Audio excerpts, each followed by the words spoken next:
Hi everyone. तो आज की इस क्लास में हम लोग पढ़ने वाले हैं chapter number 9 application of trigonometry. ठीक है। एप्लीकेशन ऑफ टिग्नोमेट्री का मतलब ये होता है कि टिग्नोमेट्री जो रेशियोज हम लोगों ने पढ़े थे चैप्टर नंबर 8 के अंदर, sine, cos, tan, cot, cosec and sec. ठीक है। उसकी एप्लीकेशन का मतलब ये हो गया कि लेट सपोज मान लो यार मैं एक बिल्डिंग से ग्राउंड से 20 मीटर डिस्टेंस पे खड़ा हुआ हूँ। ठीक है। एक बिल्डिंग है, उसके बेस पोजीशन से ग्राउंड के ऊपर मैं 20 मीटर की डिस्टेंस पे खड़ा हुआ हूँ। अब अगर मुझे उस बिल्डिंग की हाइट पता करनी है विदाउट मेजर, और मैं अगर आपको ये बोलूँ कि इस बिल्डिंग के टॉप को मैं 60 डिग्री एंगल पर देख रहा हूँ। ठीक है। जो मेरी लाइन ऑफ साइट है वो 60 डिग्री के एंगल पर अगर उसको मैं देख रहा हूँ तो बिल्डिंग की हाइट को हम लोग कैलकुलेट कर सकते हैं with the help of application of trigonometry से। तो इस चैप्टर के अंदर हम लोग बहुत अच्छे क्वेश्चंस करने वाले हैं जो जनरली प्रैक्टिकल बेस्ड होंगे, डे टू डे लाइफ से रिलेटेड करेंगे, इसीलिए इसको एप्लीकेशन ऑफ टिग्नोमेट्री बोला गया है। ठीक है। वेटेज की अगर मैं बात करूं तो वेटेज का आपका देखो, एक क्वेश्चन तो डेफिनेटली फिक्स है कि एमसीक्यू में तो आएगा ही आएगा, है ना। एमसीक्यू में आएगा। एक क्वेश्चन आपका 5 मार्कर में भी बनता है कभी कभी। ठीक है। या फिर अगर 5 मार्कर में नहीं बना तो फिर केस स्टडी में आ जाता है। ठीक है। तो मान के चलो कम से कम 6 से 7 नंबर इस चैप्टर का वेटेज है। 6 to 7 मार्क्स का पेपर में क्वेश्चन पूछे जाते हैं इस चैप्टर से, 6 से 7 नंबर के। स्टार्ट करते हैं इस चैप्टर को। ठीक है। ज्यादा थ्योरी इस चैप्टर के अंदर है नहीं, बहुत कम थ्योरी है। सिर्फ दो बातें हमें समझनी है कि angle of elevation, angle of depression क्या होता है, और टिग्नोमेट्री जो रेशियोज है उनको अप्लाई कैसे किया जाता है। ठीक है। ये बातें हमें सीखनी है जनरली इसके अंदर, बाकी बहुत कुछ आसान है। ठीक है। कोई ज्यादा दिमाग नहीं लगाना। जैसे टिग्नोमेट्री में बहुत सारे बच्चे डरते हैं प्रूविंग वाले क्वेश्चन से, तो कुछ प्रूव नहीं करना, कुछ नहीं करना होता है इसके अंदर। सीधा सीधा आपको कैलकुलेशन के ऊपर ध्यान देना है, बस ये ध्यान रखना है। कैलकुलेशन के अंदर डेसिमल रूट्स वाले नंबर्स की चलती है जब तक। ठीक है। तो स्टार्ट करते हैं, आइए इस चैप्टर को। सबसे पहले फर्स्ट ऑफ ऑल हमें ये पता होना चाहिए कि हमारे पास में दो सिचुएशंस अवेलेबल होती है कि या तो हम ग्राउंड से टॉप पर देखें, ठीक है, मैं बोल रहा हूँ टॉप पर देखें ऐसे, या फिर टॉप पे अगर है तो उसको ग्राउंड के ऊपर हम नीचे की तरफ देख रहे हैं टॉप से। ये दो सिचुएशन पॉसिबल होती है। जैसे पहले वाले केस की अगर मैं बात करूं, मान लो कि एक टावर है, ये टावर है इसका, ये टॉप है टावर का। ठीक है। ये आपका ग्राउंड है, ये आपका ग्राउंड है। तो मान लो यहां पर एक लड़का खड़ा हुआ है जिसको हम लोग बोलेंगे ऑब्जर्वर। ठीक है। इसको हम बोलेंगे ऑब्जर्वर। अब यहां पर एक बात और मैटर करती है कि अगर ऑब्जर्वर की हाइट नहीं दी हुई है तो उसको हम नेग्लिजिबल समझते हैं और उसको हम एज्यूम करते हैं इस पॉइंट के ऊपर। लेकिन अगर सम उसकी हाइट गिवन है, लेट सपोज एच या एक्स उसकी हाइट है, मैं मान लेता हूं हाइट ऑफ ऑब्जर्वर है ये, तो ये इसकी यहां से देखेगा तो इसको लाइन ऑफ साइट बोला जाएगा। भाई इसको क्या बोला जाएगा? लाइन ऑफ साइट बोला जाएगा, क्योंकि वो इस एंगल पर देखेगा करस्पॉन्डिंग टू बेस। भाई एंगल बनाने के लिए मुझे कुछ तो कुछ बेस तो चाहिए ना। तो ये वाला एंगल कितना होगा भाई? थीटा। तो थीटा पर वो इसके टॉप पे देख रहा है। ठीक है। थीटा पर इसके टॉप पे देख रहा है। तो आप लोग इस टावर की जो हाइट है वो कैलकुलेट कर सकते हो। ठीक है। डिपेंड करता है कि आपको ऑब्जर्वर की हाइट गिवन है या नहीं है। अगर नहीं है तो हमें उसको यहीं एज्यूम करना है इस पॉइंट पर, और अगर गिवन है तो फिर उसको यहां से एज्यूम करना है। ठीक है। एट लास्ट हम लोग क्या करेंगे, इसकी हाइट को भी ऐड कर देंगे जब हमें टावर की हाइट चाहिए होगी। तो ऐसे एंगल को हम बोलते हैं एंगल ऑफ एलिवेशन। ये होता है angle of elevation, angle of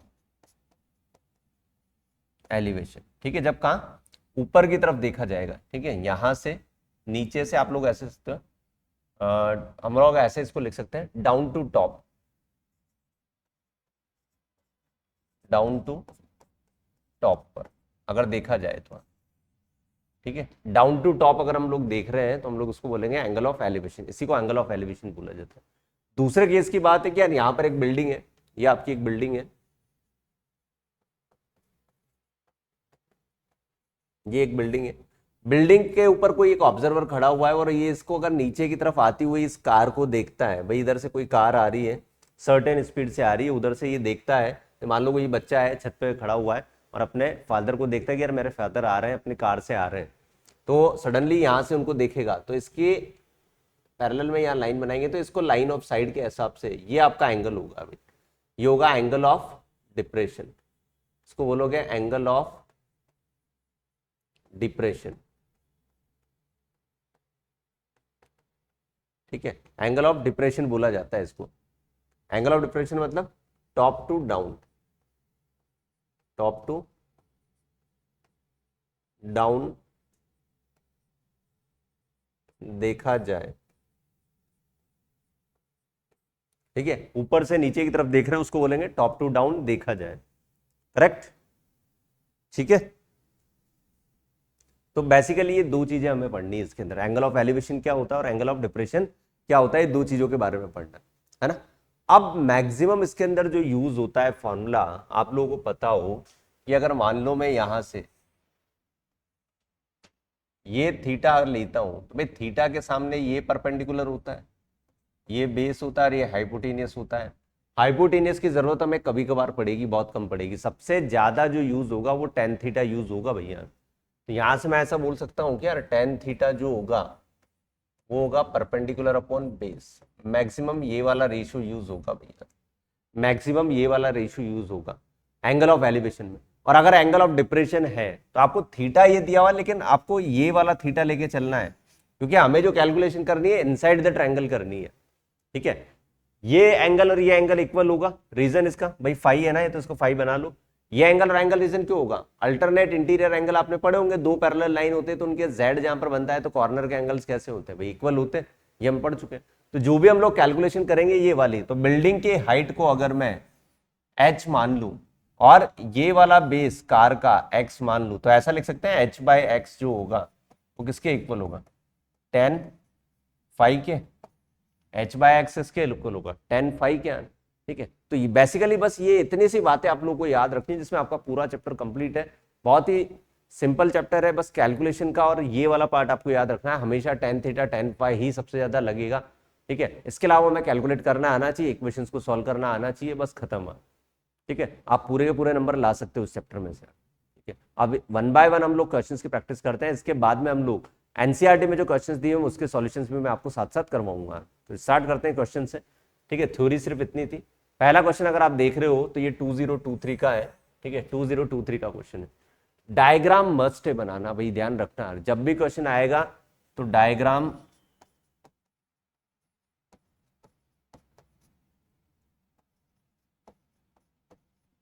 जरूर बनाना,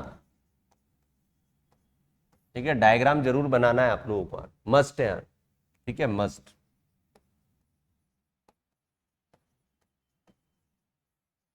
बनाना ही बनाना है डायग्राम, ठीक है। ऑब्जेक्टिव में आप अपना ऑब्जर्व करते हो, क्योंकि जहां तक आप डायग्राम नहीं बनाओगे आप ऑब्जर्व नहीं कर पाओगे चीजों को, तो डायग्राम जरूरी है बनाना। देखो डायग्राम में इसने बोला कि pole is 6 metre high, cast a shadow, एक पोल की बात कर रहा है, ये पोल बना दिया हमने, ये इसका ग्राउंड होगा, ये दो चीजें तो हमेशा बनानी है आपको, ठीक है। इस पोल की शेडो क्या ये वाली होगी, ये शेडो होगी पोल की, ठीक है।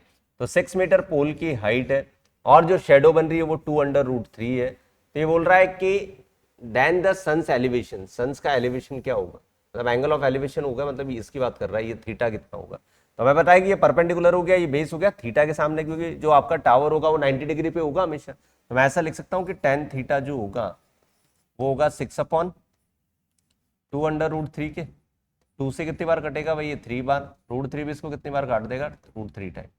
तो टेन थीटा जो आएगा वो √3 के इक्वल आ गया। हमें बहुत अच्छी तरह से पता है कि 60 डिग्री की वैल्यू होती है, तो 60 डिग्री का मतलब ऑप्शन नंबर ए आ जाएगा, ठीक है। तो बहुत ही सिंपल क्वेश्चन आएंगे ऐसे, देख सकते हो आप लोग। 2023 का लेटेस्ट है, लेटेस्ट क्वेश्चन है, क्लियर ही, ठीक है। हमेशा ऐसा ही होगा। अगर मैं अगले क्वेश्चन की बात करूं, the height and the length of the shadow of a man's equal then the angle of elevation. भाई इस क्वेश्चन को तो आप ओरली भी तो कर सकते हो, कि मैं जैसे अभी मान लो स्टैंडिंग पोजीशन में खड़ा हुआ हूं और मान लो ऊपर धूप है, मेरी शेडो जो नीचे बन रही है, तो मेरी हाइट और शेडो की हाइट, ठीक है, जैसे ये है और ये है, ये दोनों अगर आपस में इक्वल है तो आप ऐसे देख सकते हो ना कि परपेंडिकुलर और बेस आपस में इक्वल है, परपेंडिकुलर और बेस आपस में इक्वल है, तो डेफिनेटली एंगल कितना होगा, 45 डिग्री होगा, ठीक है, बिना उसके कर सकते हैं हम लोग, 45 डिग्री होगा।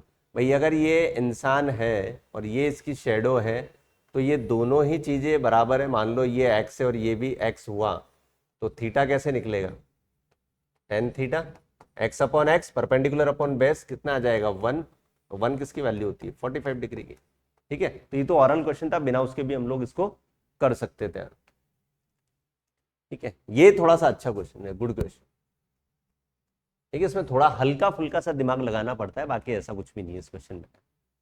A tree is broken that a wind, मतलब एक पेड़ था जो टूट चुका है। मान लो पेड़ इस पोजीशन में था, पहले इस पोजीशन में खड़ा हुआ था ग्राउंड के ऊपर, अब वो यहां से ब्रेक हो चुका है, टूट चुका है। तो ये टूटा वाला हिस्सा क्या होगा, यहां से जमीन से जाके इधर इधर आ जाएगा। हम ऐसा मान सकते हैं कि टूटा वाला हिस्सा जब यहां से ये ऐसे खड़ा था तो ये ब्रेक होकर ऐसे हो जाएगा टिल्ट, ठीक है। अब tree is broken by the wind, the top stuck the ground, मतलब जो टॉप है वो ग्राउंड से जाके टकरा गया एट द एंगल ऑफ 30, मतलब ये एंगल कितना दिया हुआ भाई 30 डिग्री है, ये एंगल 30 डिग्री दिया हुआ। And the distance of 10 metre from its root, यहां से कितने डिस्टेंस पे 10 मीटर की डिस्टेंस पे टूटा हुआ है, ठीक है। What is the whole height of the tree, tree की कंप्लीट हाइट बतानी है आप लोगों को। सबसे पहले अगर मैं बात करूं तो मैं यहां से यहां तक की हाइट को h ले लूं और ये टूटा हुआ हिस्सा जो है इसको x ले लेते हैं, तो फाइनली मतलब आपको h प्लस एक्स बताना है, ठीक है। और h प्लस एक्स मतलब ओरिजिनल हाइट, टूटने से पहले की हाइट, ओरिजिनल हाइट, पेड़ जब टूटा नहीं था उसके पहले की हाइट बतानी है। तो क्यों ना मैं सबसे पहले h/10 इक्वल टू 1030 लिख सकता हूँ क्या भाई, ठीक है। तो h की वैल्यू कितनी आ जाएगी 10/√3, ठीक है। ऐसे ही क्या मैं ऐसे भी लिख सकता हूँ क्या 10/x इक्वल टू cos 30। अब इसमें दो दो लगेंगे, देखो ये बेस ये पर हाइपोटेनियस, तो बेस अपॉन हाइपोटेनियस होता है कॉस, यहां से x की वैल्यू जो आएगी वो कितनी आ जाएगी 10/cos 30। भाई cos 30 कितना होता है √3/2, ये 2 ऊपर आ जाएगा। अब आपको h प्लस एक्स निकालना था, हो जाएगा 10/√3, 20/√3, ये हो जाएगा 30/√3। √3 इसको √3 टाइम काटेगा तो आंसर आएगा इसका 10/√3।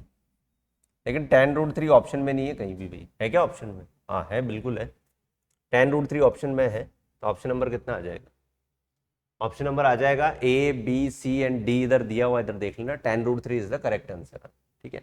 वैसे √3 की ये वाली वैल्यू अगर डेसिमल में होता तो आंसर होता 17.32, आंसर होता 17.32 डेसिमल में होता तो, लेकिन डेसिमल में कहीं है नहीं, रूट में है, ठीक है। तो ये पेड़ वाला क्वेश्चन जरूर याद रखना, 2 मार्कर में आ सकता है। अभी तो एमसीक्यू में आया लेकिन सेम क्वेश्चन आपका 2 मार्कर में भी आ सकता है, ठीक है, 2 नंबर में भी आ सकता है ये क्वेश्चन। बढ़ते हैं आगे। अ लैडर मैक्स एन एंगल, ठीक है, ये लैडर वाला क्वेश्चन आप लोगों ने देखा होगा कि गांव में जो सीढ़ी होती है वो कैसी होती है, ऐसे छत पे चढ़ने के लिए ऐसे बांस की सीढ़ी होती है यार, इस तरह से ये वाली सीढ़ी होती है भाई, इस तरह से याद है, किन किन को याद है भाई ये सीढ़ी, इस तरह की सीढ़ी होती है लैडर, इस सीढ़ी की बात कर रहा है, ठीक है। अभी बोल रहा है कि लैडर है क्या angle 60 degree with the ground when placed against a wall, ये वॉल, अब वॉल तो कैसी होती है सीधी होती है ना, यहां से इसने क्या किया एक सीढ़ी लगा दी, और ऐसा लिख देते ये सीढ़ी लगा दी इसने, ये सीढ़ी लगा दी स्टीयर, ठीक है। अब ये बोल रहा है कि एंगल जो बना रहा है 60 डिग्री, अब कहां से बना रहा है ये भी इंपॉर्टेंट है कि जो सीढ़ी है वो बॉटम से बना रही है वॉल से बना रही है एंगल, ये सबसे ज्यादा इंपॉर्टेंट है इसके अंदर, ध्यान रखना भैया, ठीक है। तो इसने बोला है कि ladder max an angle 60 degree with the ground, कहां से बना रहा है विद द ग्राउंड, ये खास बात है इस क्वेश्चन की, विद द वॉल भी बोल सकता था वो, कहां से बना रहा है ग्राउंड से, ये 60 डिग्री होगा, ठीक है।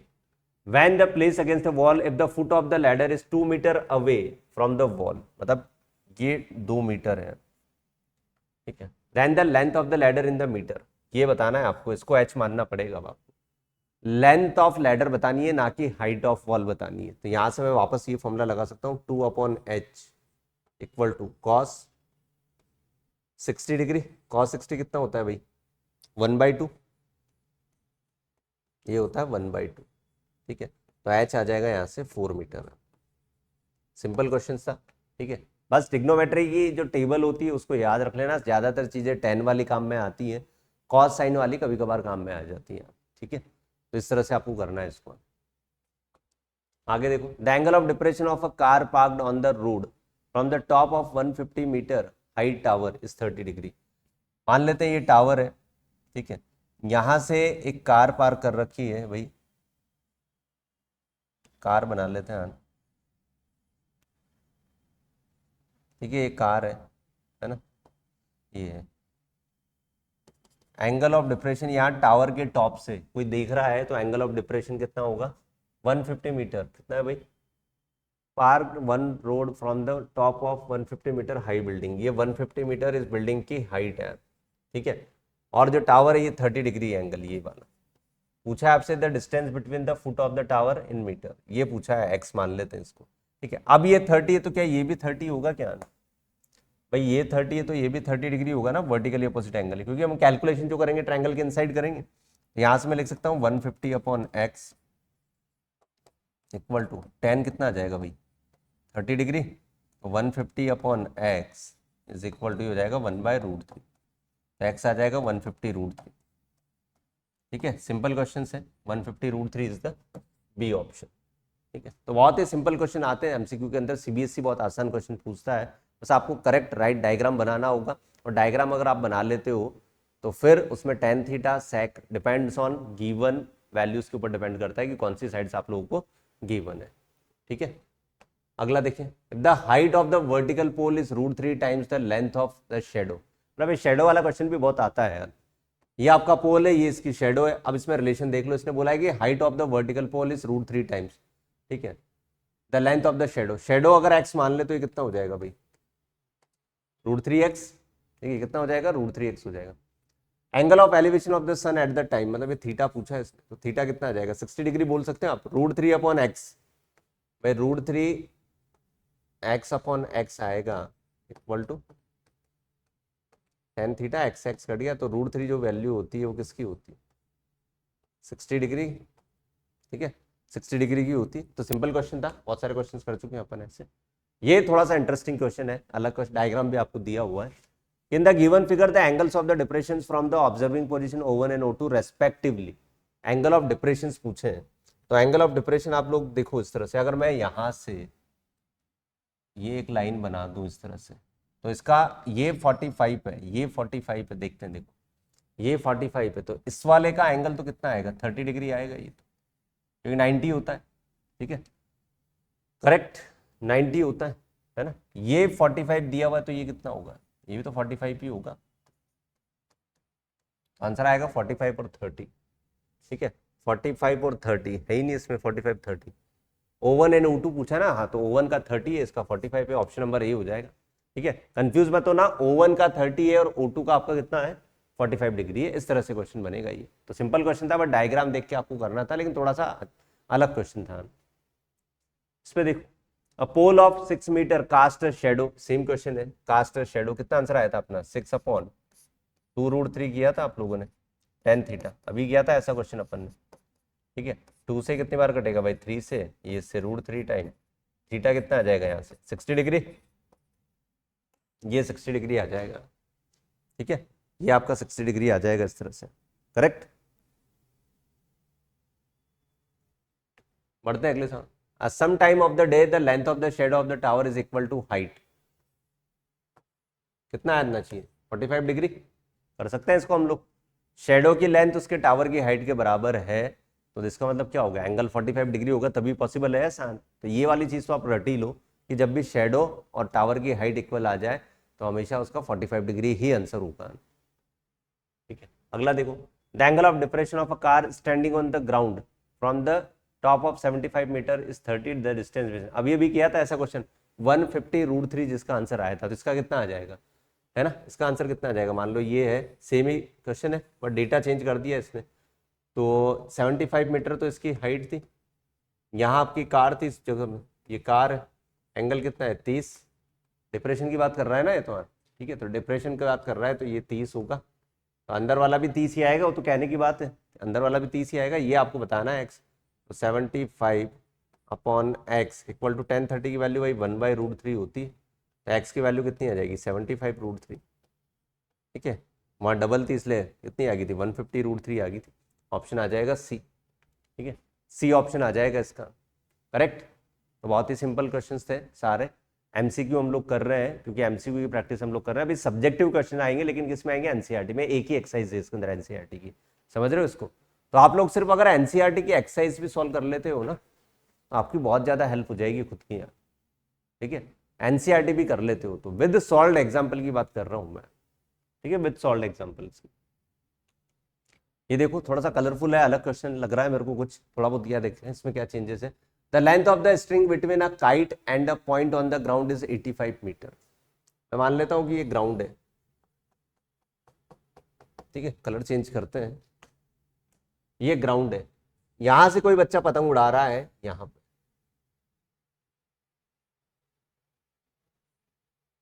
ठीक है। ये बोल रहा है the length of the string between the kite and the point on the ground is 85, मतलब ये है स्ट्रेट, अगर अपन माने तो ऐसे ना, उसमें कोई हम टेंशन, मतलब एकदम स्ट्रेट मान रहे हैं स्ट्रिंग को, कोई इसके अंदर से बाउंड नहीं मान रहे हैं। If the string makes an angle with theta, ये वाला एंगल भी थीटा बना रही है, ठीक है, सच दैट tan थीटा आप लोगों को दिया हुआ है इतना है, थीटा इस बार नहीं दिया, डायरेक्ट tan थीटा दे दिया इसने। Then kite is what height from the ground, ground से इसकी हाइट बतानी है, मतलब ये h बताना है। तो बहुत सिंपल है, डायग्राम बनने के बाद तो फिर क्या है भाई, मजे ही मजे हैं आपके यहाँ, ठीक है। आंसर भी दे दिया इसने तो ए, और लेकिन हम लोग कैलकुलेट करेंगे भाई, कैलकुलेट करेंगे। h अपॉन 85 जो बनाएगा एक्चुअली में वो बनाएगा आपका क्या, साइन थीटा। मजे की बात ये है कि साइन थीटा, ठीक है। तो h इक्वल टू जो भी आएगा वो आएगा 85 साइन थीटा। कितना आएगा भाई, 85 sine theta.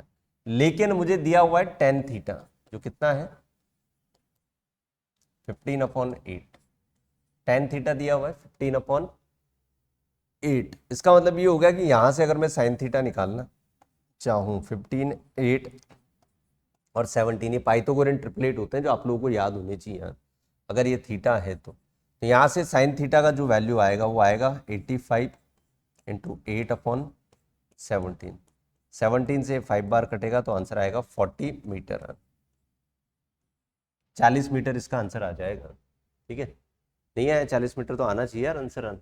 Eight what height from the ground, 15/8 दिया ना इसने, कहाँ गड़बड़ होगी यार। 85, the length of the string between the kite and the point is the ground is 85, the length of the string between a kite and a point on the ground is 85, ठीक है, सही बात है।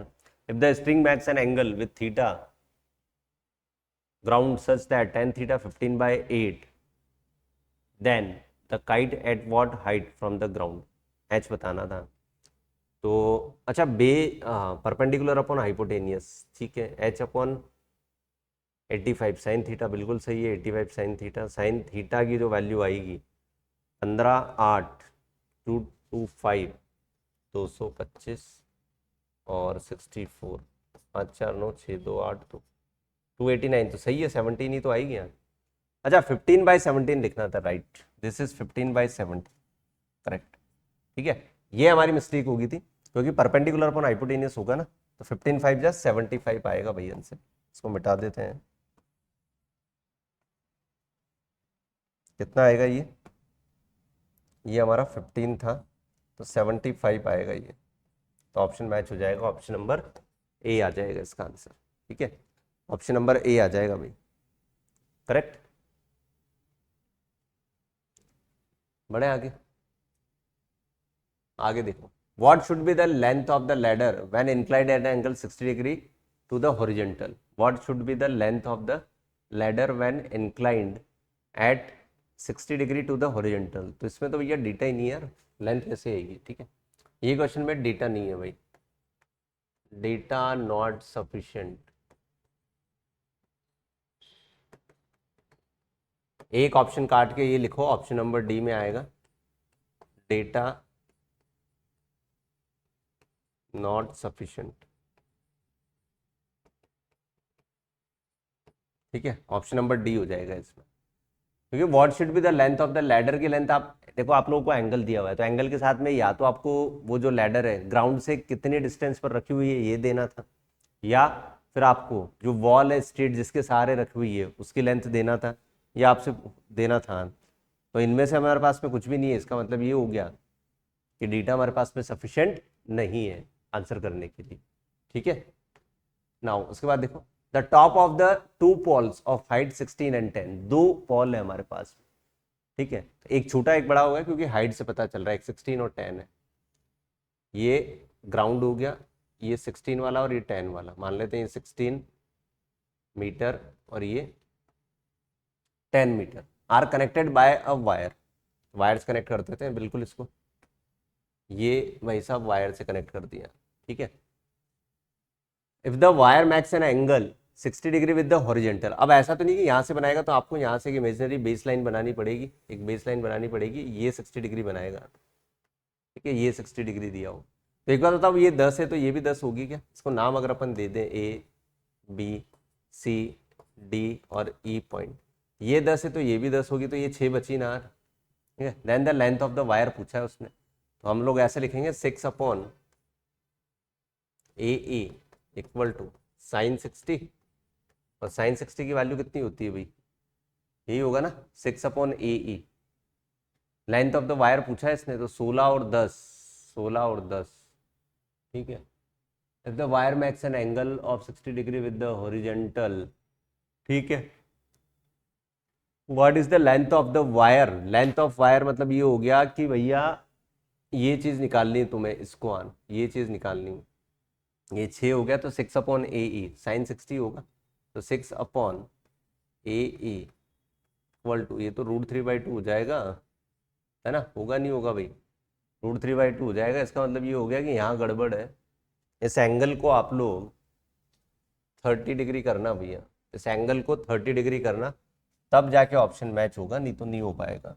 30 डिग्री मैच करना है, तो ये 1/2 होगा, तो ए की लेंथ जो आ जाएगी वो आएगी 12 मीटर, ठीक है, 12 मीटर आएगी, ठीक है। 30 डिग्री हमें करना पड़ेगा, अदरवाइज ऑप्शन मैच नहीं होगा।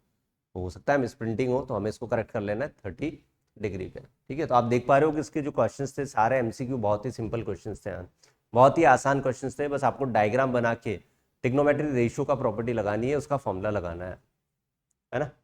उसके बाद ये देखो, sun's elevation is 60 degree, then pole of height 6 metre cast a shadow, तो 6 अपॉन एक्स इक्वल टू 60। ऐसे तीसरा क्वेश्चन है जिसका आंसर 2√3 आ जाएगा, बिना मैं बताए कर सकता हूँ, ये आ जाएगा आपका 10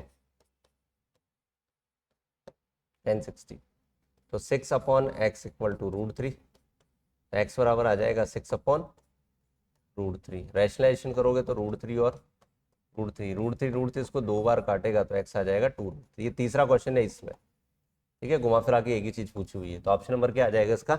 सी ऑप्शन आ जाएगा, ऑप्शन नंबर सी आ जाएगा भाई इसका, ठीक है, ऑप्शन नंबर सी आ जाएगा इसका। From a point P on the level ground the angle of elevation of the top of the tower, ये टावर हो गया अपना, ये ग्राउंड हो गया, यहां से एंगल ऑफ एलिवेशन की अगर बात करें तो कितना हो जाएगा भाई 30 degree. If the tower is 100 metre high, find the distance P and the foot of the tower, मतलब ये वाली बतानी है आपको, एक्स बतानी है, तो सीधा सीधा लगाते हैं 100 अपॉन एक्स इक्वल टू 10 60 30, तो एक्स कितना आ जाएगा 100√3, 100√3, ठीक है, 100√3 आ जाएगा भाई, सिंपल क्वेश्चन है, 100√3 आ जाएगा इसका आंसर, ठीक है। तो ये हमारे कुछ क्वेश्चंस थे एमसीक्यू के, 15 से 20 क्वेश्चंस थे एमसीक्यू वाले, इसमें आपने देखा होगा कि बहुत ही सिंपल क्वेश्चंस पूछे हैं, सेम डिक्टो सेम टू सेम पैटर्न जो है आपको एमसीक्यू के अंदर सीबीएसई बोर्ड में पूछा जाएगा, ऐसे ही क्वेश्चन आएंगे, बस गलती ये मत करना कि एंगल आपको सही लेना है और उसके करस्पॉन्डिंग ट्रिग्नोमेट्री रेशियो जो बन रहा है जैसे 10 30 10 60, इसकी वैल्यूज में कंफ्यूज मत होना, सही वैल्यू पुट करना, क्योंकि आप जो गलत वैल्यू पुट करोगे वही पहला ऑप्शन होगा, ठीक है। तो एग्जामिनर जानबूझ के आपकी गलती कराएगा, वो जानता है कि बच्चे कहाँ गलती करेंगे, तो आपको स्मार्ट रहना है, गलती नहीं करनी है। अब हम लोग करने वाले हैं एनसीईआरटी के सॉल्यूशंस, जैसा कि मैंने बोला है कि एक ही एक्सरसाइज इसके अंदर दी हुई है, वही एक्सरसाइज हमें सॉल्व करनी है और मोर देन इनफ है। एनसीईआरटी प्लस इसके सॉल्व एग्जाम्पल आप कर लेते हो, ठीक है, और क्लास के जो मैंने एमसीक्यूज करवाए हैं, इसके अलावा आपको कुछ करना ही नहीं है इस चैप्टर के अंदर, ठीक है। मैक्सिमम अब ये मान के चलो 100% प्रैक्टिस आपकी यहीं से हो जाएगी, अगर आप एनसीईआरटी भी कर लेते हो तो उसको भी आप 100% ही मान के चलो। आप मैं सजेस्ट करूंगा इस चैप्टर के लिए एनसीईआरटी के अलावा आपको कुछ भी नहीं पढ़ना, लेकिन सॉल्व एग्जाम पर जरूर देखना है, ठीक है। देखो फर्स्ट क्वेश्चन है, डायग्राम दिया हुआ है, ये बी पॉइंट है, ये सी पॉइंट है, ठीक है। फर्स्ट पॉइंट में इसमें दिया हुआ है सर्कस आर्टिस्ट सर्कम बाइंग 20 मीटर रॉप, मेरा डायग्राम बना हुआ, इतना टाइम वेस्ट करना ही नहीं आपको, ये लाइन हटा देना भाई, ये अगले क्वेश्चन की कॉपी होगी यहाँ पर, ठीक है। आपको बस ये पूछा है, ये देखो कि फाइंड क्या करना है आपको, फाइंड द हाइट ऑफ पोल, पोल की हाइट पता करनी है, ये एच फाइंड करना है, तो सीधा सीधा लगाओ ना यार, एच अपॉन 20 इक्वल टू कितना लिखोगे 10 30 डिग्री। अब देखो सब्जेक्टिव क्वेश्चन है, अगर 2 मार्कर है तो फिर आपको थोड़ा सा सजा सजा के लिखना होगा। आपको लिखना पड़ेगा in triangle ABC, in triangle ABC h upon 20 equal to 10/30, तो h बाई 20 इक्वल टू कितना आ जाएगा आपका 10/30 की वैल्यू भाई कितनी होती है 1/√3, तो h इक्वल टू आ जाएगा 20 अपॉन √3। अब एक बात का ध्यान रखना कि आप इसको रैशनल नंबर में छोड़ के मत आना, √3 की जो वैल्यू होती है अप्रोक्सीमेट पुट करके जरूर आना, ठीक है। तो यहां से अगर मैं इसको करूं सॉल्व, तो √3 इंटू √3 अगर मैं करूं तो ये आ जाएगा आपका 20/3 √3। मतलब इरेशनल तो नीचे छोड़ना ही नहीं है, रैशनल नंबर छोड़ना ही नहीं। आप चाहो तो फ्रैक्शन में इस तरह से छोड़ दो, और आपको अगर मेंशन करके बोला गया है कि यार √3 की वैल्यू ये है, √2 की वैल्यू ये है, तो फिर पुट जरूर करनी है। अभी इसमें नहीं दिया हुआ तो आप डायरेक्टली वैल्यू यहां तक छोड़ सकते हो, लेकिन इरेशनल नंबर को नीचे नहीं रख, ठीक है। ये आपका फर्स्ट क्वेश्चन था 9.1 का, ठीक है, 9.1 का फर्स्ट क्वेश्चन था ये। अगला क्वेश्चन देखेंगे जो ट्री ब्रेक वाला क्वेश्चन हम लोगों ने देखा था, वैसा ही कुछ क्वेश्चन है। Tree breaks due to the storm and broken part bends to the top and the tree touches the ground. Same situation है, सेम सिचुएशन है कि मान लो अभी यहाँ पर ये पेड़ है, ठीक है, ये यहाँ से ब्रेक हो गया, तो ये वाला पार्ट जाके ग्राउंड पर कहीं ना कहीं टच करेगा, यहाँ पर टच कर रहा है, मान लेते हैं ये touches the ground on max an angle 30 degree with it, बोला है 30 डिग्री बना रहा है एंगल, ठीक है। The distance between the foot of the tree and the point where the top touches the ground is 8 metre. ये भैया 8 metre है। Find the height of the tree, तो इस पोजीशन को मैं x मान लेता हूं, और ये टूटा वाला पार्ट x है, तो ये भी कितना होगा x होगा। सिमिलर कैलकुलेशन करनी है आप, ठीक है, सिमिलर कैलकुलेशन करनी। तो पहली कैलकुलेशन में आप लिखोगे h अपॉन 8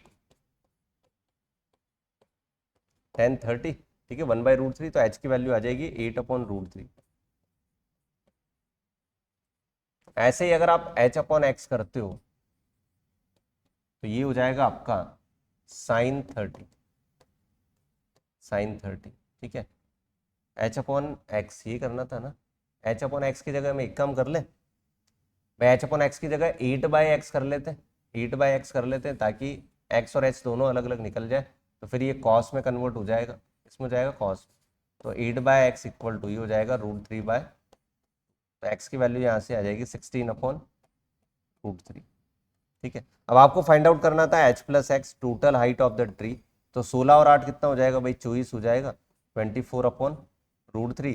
रैशनलाइजेशन करोगे √3 अपॉन √3, √3 3 होता है, 3 से ये 8 बार कटेगा, तो आंसर आएगा 8√3 मीटर, ठीक है। जैसा कि मैंने बोला था कि रूट की वैल्यू अगर नहीं दी वन है तो आप लोग यहाँ छोड़ सकते हो उसको, तो 8√3 इस क्वेश्चन का करेक्ट आंसर हो जाएगा, ठीक है।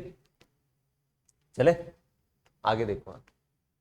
A contractor plans to install the 2 slides of the children to play in the park for the children below ages 5 years. The prefer have a slide whose top is height of 1.5 metre. अगर आपको पता है कि आप लोग बचपन में कहीं पार्क में घूमने गए हो, तो वहाँ ऐसी स्लाइड होती है, ऐसे बच्चे उससे फिसल फिसल के नीचे जाते हैं, ऐसे ऐसे करके ऐसे घूमते रहते हैं, ऊपर चढ़ के फिर नीचे जाते हैं। तो ऐसी 2 स्लाइड्स अवेलेबल है, ठीक है, ऐसी 2 स्लाइड्स अवेलेबल है। तो दोनों की हाइट एक बार देख लो, ठीक है। एक की हाइट है 1.5 मीटर एंड दूसरे की हाइट है कितनी भाई, कितने की हाइट है, एक की 3 मीटर है, एक छोटी होगी एक बड़ी होगी राइट, ठीक है। ये छोटे बच्चों के लिए मान लेते हैं, और ये वाली हम लोग बड़े बच्चों के लिए मान लेते हैं, ठीक है, छोटे वाले बच्चों के लिए बड़े बच्चों के लिए मान लेते हैं। इसकी हाइट 1.5 मीटर है और इसकी हाइट है 3 मीटर है, ठीक है। जो 1.5 मीटर वाला है एंड इंक्लाइन 30 डिग्री, ये 30 डिग्री पे बना हुआ है, और जो आपका 3 मीटर वाला है वो 60 डिग्री पे बना हुआ है, यही बोला है इसने, ठीक है, ये बना हुआ है।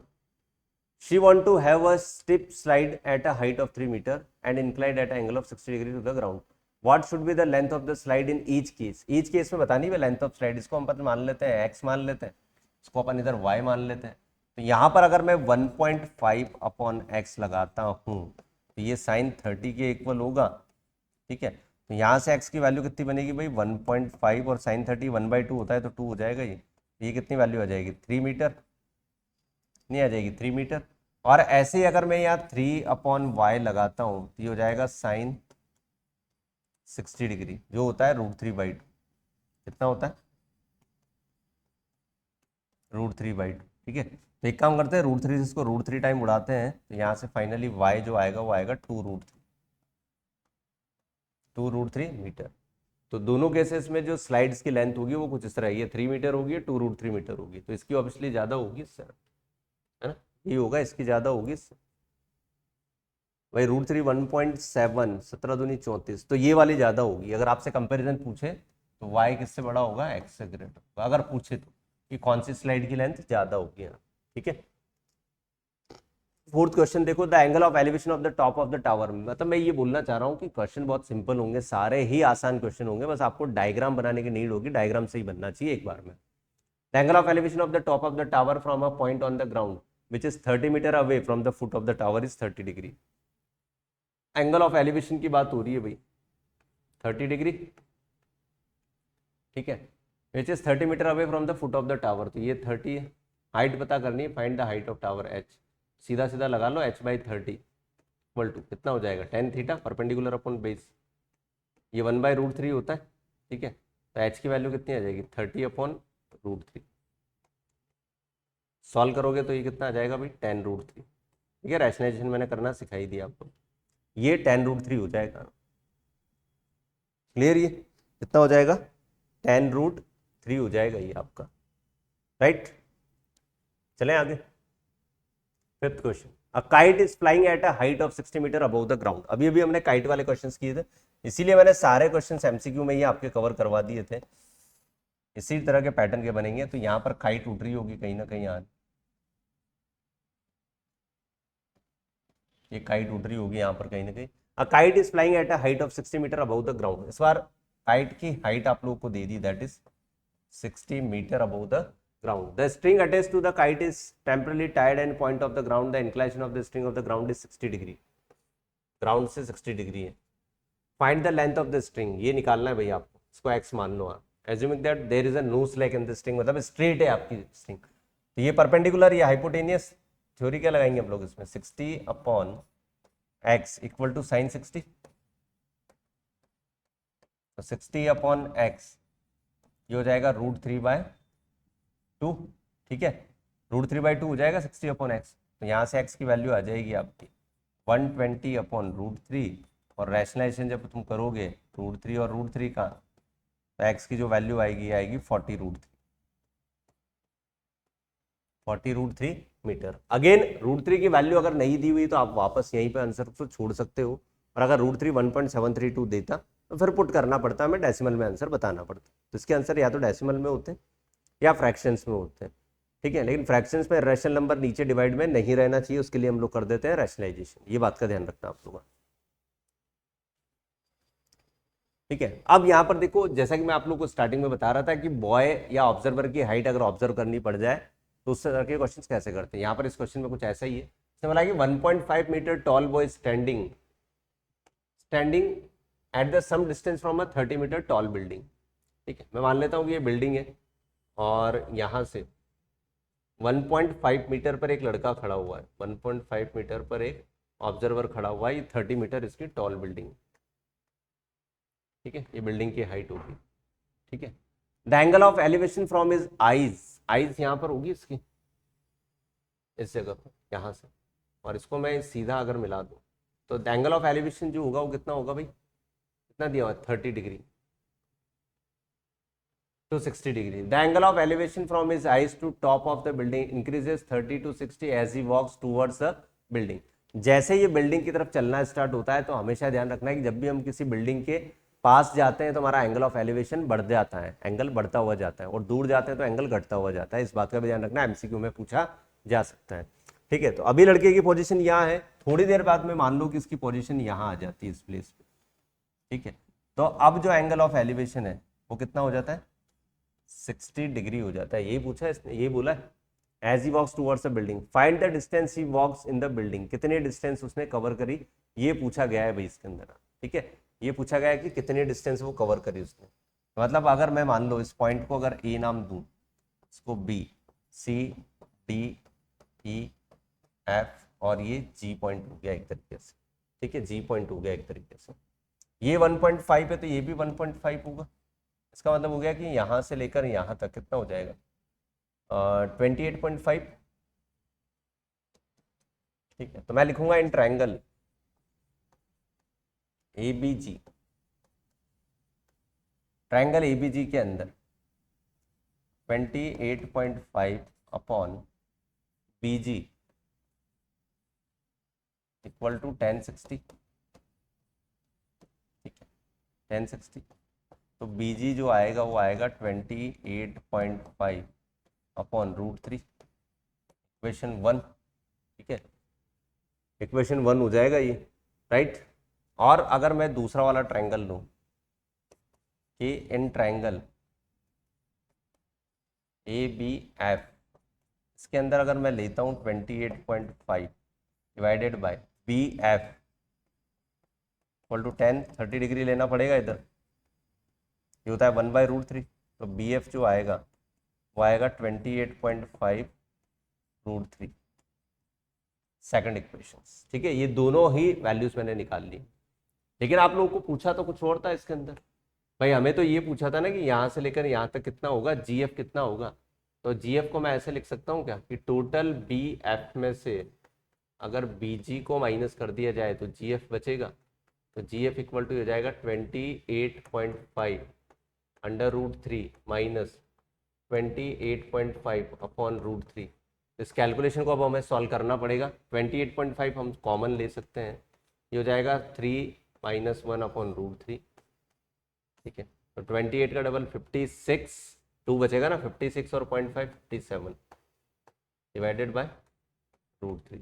अगर मैं इसको रैशनलाइजेशन करूं तो √3 3 से 19 टाइम कट जाएगा, आंसर इसका आएगा 19 √3 मीटर, ठीक है। जीएफ जो होगा मतलब कितने डिस्टेंस उसने मूव करी, 19 √3 उसने डिस्टेंस की, मतलब 19 √3 का मतलब हो गया कि 21 पॉइंट समथिंग अप्रोक्स, ठीक है, इतने मीटर की उसने मूव कर लिया, करेक्ट। आगे बात समझ में। तो ये हमारा 6 नंबर का क्वेश्चन था। 7 नंबर पे चलते हैं। From a point on the ground the angle of elevation of the top, elevation of the bottom and the top of a transmission tower fix at a top of 20 metre high building. अब दो चीजें भाई, एक transmission tower है, एक building है, ठीक है। तो मैंने ये ट्रांसमिशन टावर मान लिया और ये बिल्डिंग मान लिया। अभी मैं बिल्डिंग को छोटा मान के चल रहा हूँ, ये इन ग्राउंड से कनेक्टेड है, ठीक है। ये आपका टावर है इधर और इधर आपकी बिल्डिंग है, ठीक है, टावर और बिल्डिंग है, ठीक है। From a point on the ground the angle of elevation of the bottom and top of a transmission tower fixed at a top of 20 metre high building, 20 metre high building, ठीक है। तो यहाँ पर इस case में आपको ये करना पड़ेगा कि बिल्डिंग की हाइट को इस बार ज़्यादा मानना पड़ेगा, क्योंकि बिल्डिंग के टॉप से बात कर रहा है ना भैया, यही बात कर रहा है क्या। From a point on the ground, एक ग्राउंड से the angle of elevation of bottom and the top of a transmission tower, elevation of bottom and top of a transmission tower fixed at top of the 20 meter high building, okay ये मतलब है इसका, ठीक है, समझ गए यार। Language थोड़ी सी कंफ्यूजिंग है। बिल्डिंग के ऊपर ही ट्रांसमिशन टावर लगा हुआ है भाई, ये मतलब इस क्वेश्चन का, ठीक है। बिल्डिंग के ऊपर ही ट्रांसमिशन टावर लगा हुआ है, अलग अलग नहीं है ना। ये देखो आप कि ये आपकी बिल्डिंग है और ये ग्राउंड पोजीशन है, ऐसा कोई सिचुएशन है, ठीक है। और इसके ऊपर ये टावर लगा हुआ है, ठीक है, ये टावर लगा हुआ है इसके ऊपर। तो ये तो हो गया टावर और ये हो गया आपकी बिल्डिंग,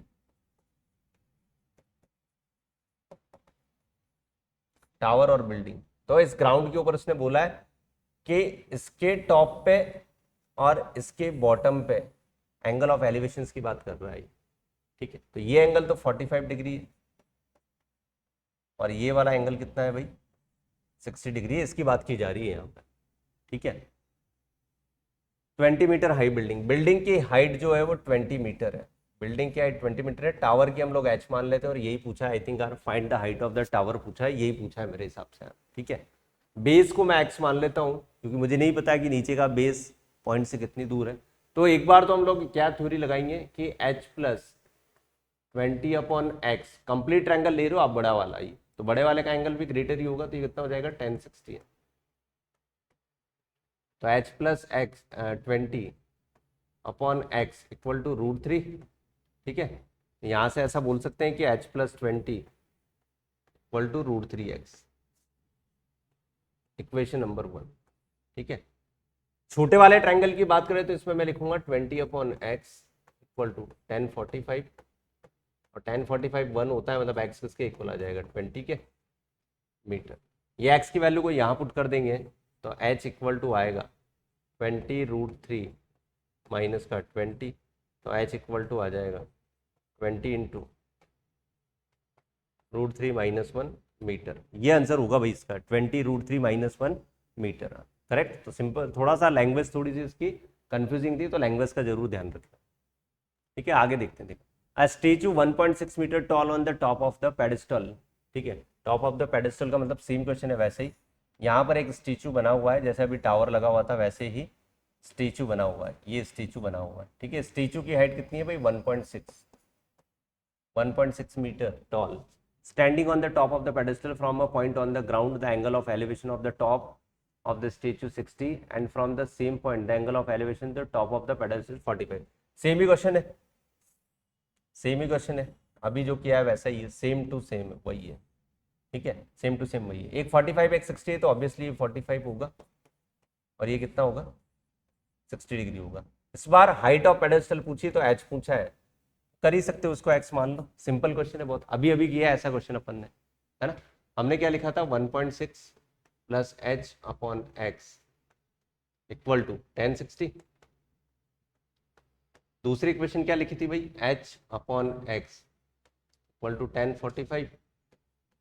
यहां से एक चीज पता चली कि यार एच और एक्स दोनों बराबर है, अब एक्स तो मुझे निकालना नहीं है, एच निकालना था, तो 1.6 प्लस एच, इसको भी एच ले लो, इक्वल टू ये कितना हो जाएगा √3, 1.6 plus H equal to √3h, तो यहाँ से h की वैल्यू जो आएगी आएगी 1.6 अपॉन √3 माइनस 1। रैशनलाइजेशन इसका जब आप करोगे √3 प्लस 1 √3 प्लस 1, तो नीचे 2 आ जाएगा, तो ये हो जाएगा 0.8 √3 माइनस 1 मीटर। सिंप्लीफाई आप लोग कर ही सकते हो आगे, तो सेम क्वेश्चन था, कोई चेंज नहीं था इसके अंदर, ठीक है, डिक्टो सेम ही क्वेश्चन था पूरा। 9 नंबर का question, the angle of elevation from the top of a building from the foot of the tower is 30 degree, ठीक है। अब यहाँ पर अलग अलग चीजें हैं, यहाँ पर भाई अलग अलग चीजें ध्यान रखना, एक टावर है और एक बिल्डिंग है, लेकिन है दोनों ग्राउंड पे, ठीक है। यहाँ मैं बिल्डिंग मान रहा हूँ और इसको मैं टावर ले रहा हूँ, यहाँ अलग अलग कहानी है। ये बोल रहा है the angle of elevation of the top of a building top of the building from the foot of the tower, यहां से बात हो रही है भाई, टावर के फुट से इसके टॉप पर एंगल ऑफ एलिवेशन कितना है 30 डिग्री, ठीक है। And the angle of elevation of the top of the tower from the foot of the building, इसके बिल्डिंग के फुट से इसके टॉप ऑफ द टावर के ऊपर कितना है 60 डिग्री, ये क्वेश्चन एक्चुअली में, ठीक है। If the tower is 50 metre high, tower कितना है भाई 50 मीटर हाई है, 50 मीटर हाई, ठीक है। तो आपको ये बताना है कि find the height of the building, इसको ए पॉइंट ले लो, बी सी और डी, ठीक है, ये ले लिया भाई। सबसे पहले अगर टावर की हाइट दी हुई है तो टावर से शुरुआत करते हैं, इसको एक्स मान लेते हैं बेस को, तो मैं ऐसा लिख सकता हूँ triangle BDC, in triangle BDC में हम लोग बोल सकते हैं कि 50 अपॉन कितना ले भाई एक्स इक्वल टू, इस ट्रायंगल का 60 डिग्री है तो ये 1060 हो जाएगा।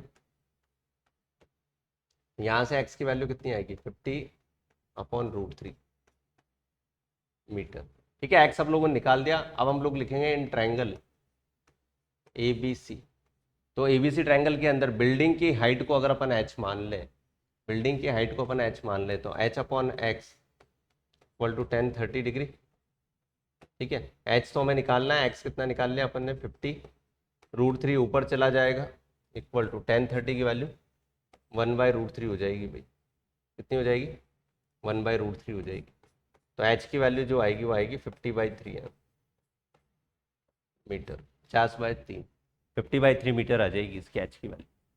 ठीक है, 10 नंबर का क्वेश्चन, राइट। ठीक है, 10 नंबर का question, two poles of the equal height are standing opposite to each other on the either side of the road. मैं मान लेता हूं कि ये रोड बना हुआ है, ये सड़क बनी हुई है,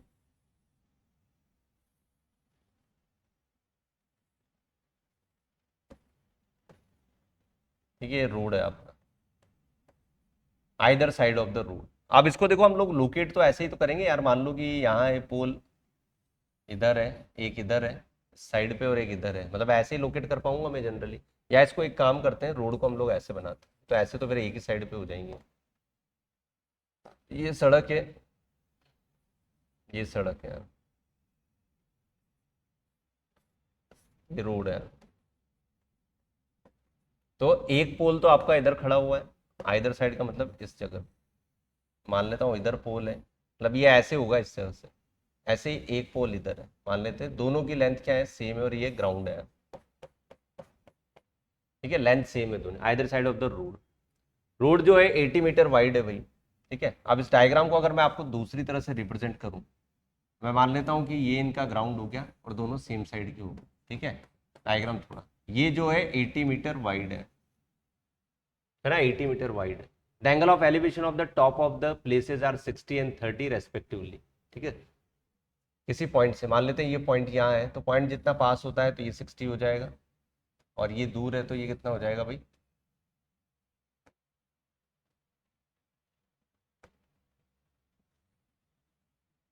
ये 30 डिग्री हो जाएगा। ये बोला है ना 60 and 30 degree. Find the height of the pole and the distance of the point. ये 80, तो मैं मान लेता हूँ कि ये वाली जो साइड है, ये वाली, इसको हम लोग x ले लेते हैं, तो ये 80 माइनस एक्स हो जाएगा।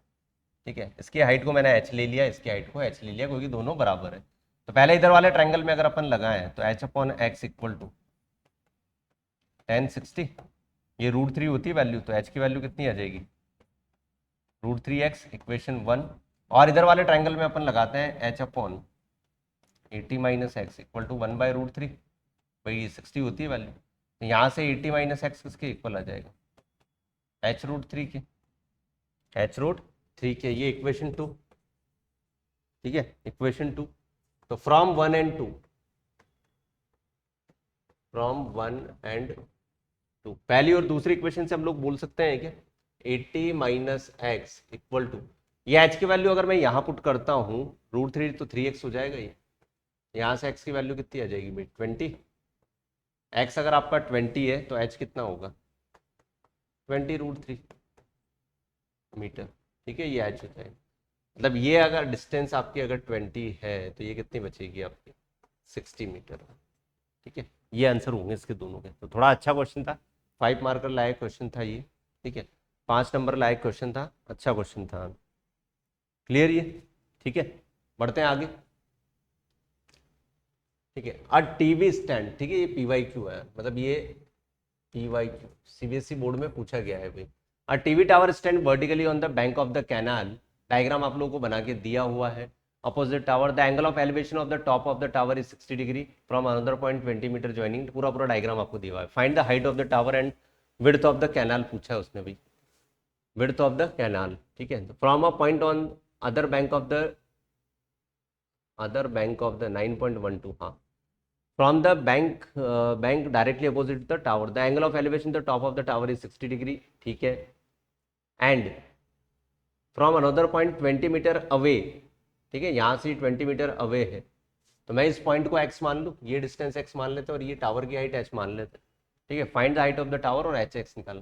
तो सबसे पहले पहला अगर मैं h अपॉन टोटल लेता हूँ 20 प्लस x लेना पड़ेगा, ये इक्वल टू 1030,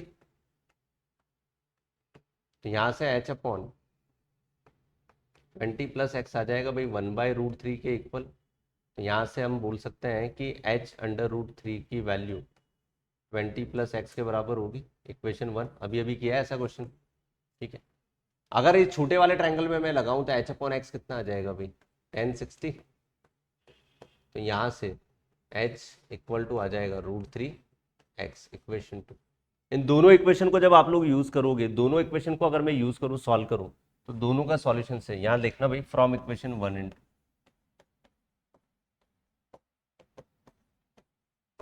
1 और 2 से मैं बोल सकता हूँ कि h की वैल्यू को √3x पुट करते ये हो जाएगा 3x minus x equal to 20, x equal to आ जाएगा भाई 10 मीटर। x अगर 10 है तो h कितना हो जाएगा 10√3 मीटर। ठीक है, तो सिंपल क्वेश्चन ही है, दोनों आसान है। बार बार देखो, the top of the 7 metre high building and the angle of elevation of the top of a cable tower 60 degree and the angle of depression of foot of 45 degree. तो again मतलब building और उसकी बात हो रही, tower और building की बात हो रही है भाई वापस। ठीक है, from the top of a 7 metre high building, तो ये 7 मीटर हाई बिल्डिंग है। The angle of elevation to the top of the cable tower is 60, मतलब यहाँ से यहाँ का जो एंगल है वो 60 डिग्री है, ये दिया हुआ।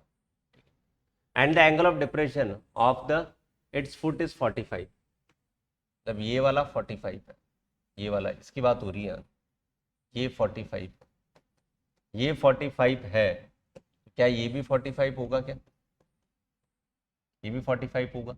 ठीक है, determine the height of the tower, तो ये तो 7 होगा ही सही, इसको अपन h मान लेते हैं यहाँ पर। तो दो बार हम लोग, अगर ये x है तो ये भी x होगा, ये भी x होगा। तो छोटे वाले ऊपर वाले ट्रायंगल की अगर बात करें तो h/x किसके बराबर हो जाएगा 1060 के, तो h बराबर हो जाएगा यहाँ से x√3 इक्वेशन 1। और अगर मैं कंप्लीट इधर वाले ट्रायंगल की बात करूं तो यहाँ से मैं 7/x अगर लिख दूं, 7/x लिख दूं, तो यहाँ से कितना हो जाएगा ये 1045। तो यहाँ से x बराबर कितना आ गया भाई 7, इक्वेशन 2। x 7 आ गया तो h कितना आ जाएगा 7√3। ठीक है, 7√3, यही तो पूछा इसने हाइट ऑफ टावर, तो छोटा सा ही क्वेश्चन था। ठीक है, छोटा सा क्वेश्चन था ये, राइट, समझ गए आप लोग? As the observed from the top of a 75-meter high lighthouse from the sea level, the angle of depression of the two ships, one ship is exactly behind the other, मतलब same side पे है दोनों ship और एक दूसरे के behind है। तो मान लो अगर ये आपका लाइट हाउस है, ये मान लेते हैं ऐसा कुछ, लाइट यहाँ से जल रही है, आपका लाइट हाउस है, ये लाइट हाउस है। अब इसके पीछे एक के पीछे एक शिप है, एक यहाँ पे है, मान लेते हैं एक यहाँ पे है, ये दोनों शिप है, ये आपका फर्स्ट नंबर का शिप, ये आपका सेकंड नंबर का शिप। ठीक है, शिप है, करेक्ट, एक दूसरे के पीछे है। अब ऑब्वियसली बात है कि यहाँ से बात हो रही होगी कुछ ना कुछ, है ना, यही बात हो रही होगी। पढ़ते हैं आगे। 75 मीटर इस लाइट हाउस की हाइट है, तो जहाँ पर टॉप टच कर रहा है वहां तक की हाइट लेते हैं। ठीक है, sea level the angle of depression की बात कर रहा है भैया, तो इसका मतलब ये हो गया कि आप लोगों को 45 कितने हैं, 30 और 45 की बात कर रहा है। अगर ये 30 है तो ये भी 30 होगा, और मान लो ये 45 है तो ये भी कितना होगा 45 होगा। ठीक है, करेक्ट, ये भी 45 होगा। नाम लिख लेते हैं, ये ए बी सी और डी पॉइंट पर सेकंड वाला ship. Distance between the two ships बतानी, तो स्टार्टिंग में अभी हमने कुछ टाइम पहले ये क्वेश्चन किया था जिसमें हमने गैप निकाला था। लड़का 1.5 मीटर का थोड़ा सा आगे चला गया था, तो वो डिस्टेंस में निकाल दी कितना मूव गया, तो वही ऐसा ही कुछ क्वेश्चन है। अगर यहाँ पर मैं triangle, in triangle A B C, in triangle अगर मैं ए बी सी लेता हूँ तो आप ऐसे लिखोगे 75 divided by B C equal to 1045। 1045 बच्चे बच्चे को बताया 1 होता है, तो बी सी की जो लेंथ है वो कितनी आ जाएगी 75 मीटर। ठीक है, ऐसे अगर मैं बात करूं इन ट्राइंगल ए बी और डी की बात करें, यहाँ से 75 अपॉन क्या लिखोगे भाई बी डी, है ना, कंप्लीट लेंथ लेनी पड़ेगी, और ये कितना हो जाएगा 1060। यहाँ से बी डी इक्वल टू आ जाएगा आपका 75 डिवाइडेड बाय √3 मीटर। ऐसा ही कुछ सीन बन रहा है। ठीक है, अब आपको देखो क्या निकालना था, सी डी निकालना है, डिस्टेंस बिटवीन द शिप्स। तो सी डी जो होगा वो B D minus B D minus B D minus B D minus C D जो होगा, अरे 30 है ना यार, ये तो दिस इज 30, ओके 1/√3 तो 75√3 होगा भैया, 75√3 होगा। तो बी डी माइनस ही हो जाएगा आपका बी सी आर। तो बी डी आया आपका 75√3 और ये वैल्यू आई 75, क्योंकि ज़्यादा ही आएगी इससे। ये आ जाएगा 75√3 -1 मीटर।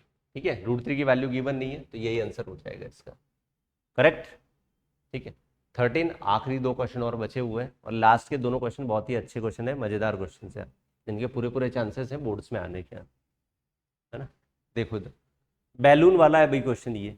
ठीक है, इसने बोला है कि 1.2 मीटर हाइट का एक लड़का, 1.2 मीटर लड़की यार, स्पोर्ट्स बैलून को moving with the wind horizontal with 88.2 from the ground. ये जो हाइट है ये ग्राउंड से, ये हाइट ग्राउंड से है, और ये 1.2 है भाई, ये वाली 1.2 है। तो 1.2 अगर माइनस करोगे, 0.2 करते 88 -1, तो यहाँ से लेकर यहाँ तक जो बचेगी वो 87 मीटर बचेगी। ये ध्यान रखना, कितनी बचेगी, 87 मीटर बचेगी, ये बोला है इसने, है ना।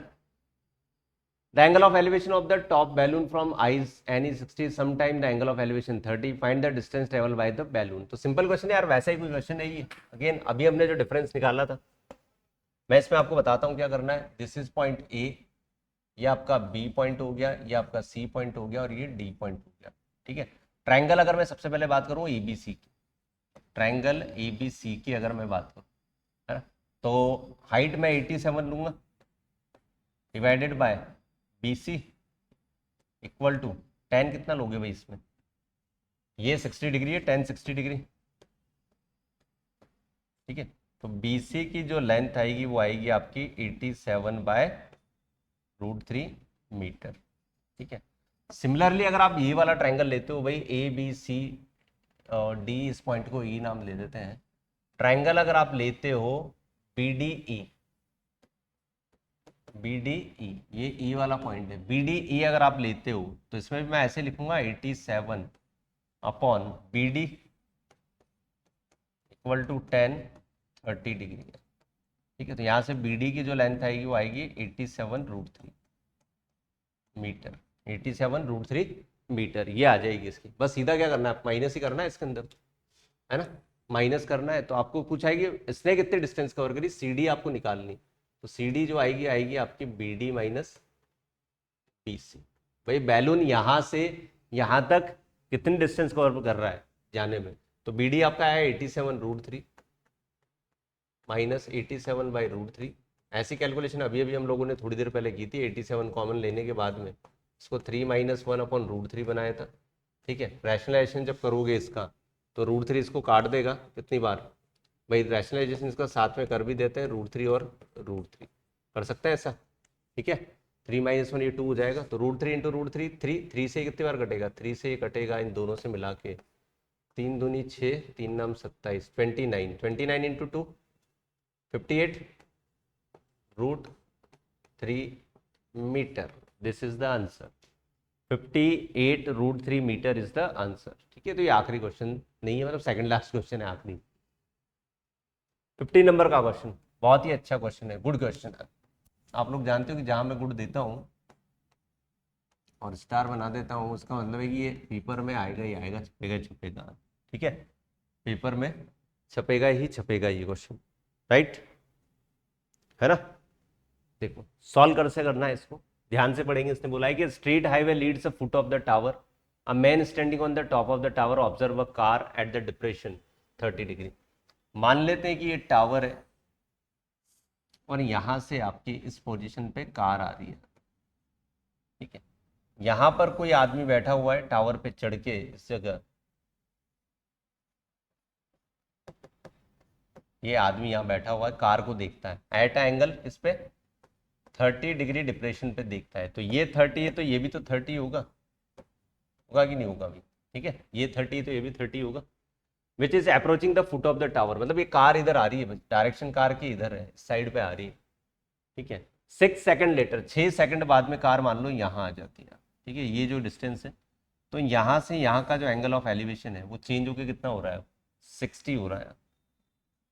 एलिवेशन है डिप्रेशन। ठीक है, ये वाला एंगल कितना हो जाएगा अब, 60 हो जाएगा, तो ये भी 60 होगा। ये भी क्या होगा 60, ये भी 60 हो जाएगा। ठीक है, तो आपको बताना है find the time taken to reach the foot of the tower. ठीक है, इंटरेस्टिंग क्वेश्चन है, इंटरेस्टिंग क्वेश्चन है। ठीक है, मैं मान लेता हूं कि लेट स्पीड जो कार की वो यूनिफॉर्म है, स्पीड वो है x। ठीक है, सेकंड की बात कर रहा है ये, तो x मीटर पर सेकंड मानना, x मीटर पर सेकंड मान लेते हैं। ठीक है, x मीटर पर सेकंड मान लेते, तो ये a पॉइंट हो गया, ये b, c और d। तो 6 सेकंड में जो CD होगी वो कितनी हो जाएगी, CD क्या 6x के बराबर हो जाएगी यार, 6x मीटर होगी नहीं होगी बताओ, ये 6x हो जाएगी। आगे बात समझ में, कितनी हो जाएगी 6x हो जाएगी यार। ठीक है, 6 सेकंड में, राइट। अब मैं मान लेता हूं कि यहां से यहां तक जाने में t टाइम लग रहा है, लेट C टू B में टाइम टेकन कितना लग रहा है, t सेकंड का लग रहा है, कितने का, t सेकंड का लग रहा है। ठीक है, t सेकंड का टाइम लग रहा है यहां से तक जाने में, तो इसका मतलब मैं BC को कितना लिख सकता हूं भाई, xt मीटर, मतलब ये xt हो जाएगी ये वाली लेंथ, है ना, ये xt हो जाएगी लेंथ आपकी। और टावर की हाइट नहीं दी हुई है ऑब्वियसली, तो इसको h मान लेते हैं। अब आगे की कहानी सुनो, देखो इंटरेस्टिंग, इसने ये पूछा है कितना टाइम लगेगा, t हमें निकालना है ना। आगे की कहानी सुनो, अब ये बोला है straight highway foot of the tower, man standing on the tower, observe car approaching foot of the tower. ठीक है यार, ये सारी कहानी हम लोगों ने सारी सिचुएशन लिख ली है। अब हमें जो निकालना है वो टाइम निकालना है, टी को कैलकुलेट करना है, बाकी सब हटाना है। ठीक है, देखो आगे ट्रायंगल की अगर मैं बात करूं, ट्रायंगल की अगर मैं बात करूं, मैं लिखूं इन ट्रायंगल, कौन सा वाला भाई, ABC, ट्रायंगल ABC की अगर अपन बात करते हैं तो ये हो जाएगा h/xt, तो कितना एंगल है 60, ये हो जाएगा tan 60, तो h इक्वल टू हो जाएगा √3xt, क्वेश्चन 1। और ऐसे ही अगर मैं ट्रायंगल कंप्लीट ABD की अगर बात करूं, AB और D की, इसमें लिखूंगा h/xt प्लस का 6x equal to 10 30 degree. h की वैल्यू यहां से पुट कर देना भाई इसमें, ये हो जाएगा √3xt, यहां हो जाएगा xt plus 6x equal to, ये कितना हो जाएगा, tan 30 की वैल्यू 1/√3, है ना, 1/√3। क्रॉस मल्टीप्लाई करेंगे तो ये हो जाएगा 3xt equal to xt plus 6x। ठीक है, xt प्लस 6x। ध्यान देना, आप देखो लास्ट स्टेप बची हुई है, ये x और x कॉमन लेके कट जाएगा, 3t में से t जाएगा, इधर 2t बचेगा, इक्वल टू क्या हो जाएगा 6, और इधर t की वैल्यू कितनी आ जाएगी 3 सेकंड। ठीक है, इसका मतलब हो गया कि यहां से यहां तक जाने में, यहां से यहां तक जाने में जो टाइम लगेगा वो लगेगा 3 सेकंड का, और यहां से यहां तक आने में कितना लग रहा था, 6 सेकंड लग रहा था, तो टोटल जो टाइम होगा वो होगा कितना, 9 सेकंड का। ठीक है, 9 सेकंड का टाइम लगेगा भाई, टोटल टाइम क्या लगेगा, 9 सेकंड का लगेगा। तो ये आखिरी क्वेश्चन बहुत ही अच्छा क्वेश्चन था। ठीक है, आप अगर एनसीईआरटी के क्वेश्चंस बहुत अच्छे से कर भी लेते हो तो ये मान के चलो कि आपकी 100% तैयारी हो जाएगी इस चैप्टर की यहाँ। ठीक है, बाकी क्वेश्चन मैंने करवा दिए हैं, और PYQs की प्रैक्टिस जरूर करना है इस चैप्टर से। ठीक है, थैंक यू मैम।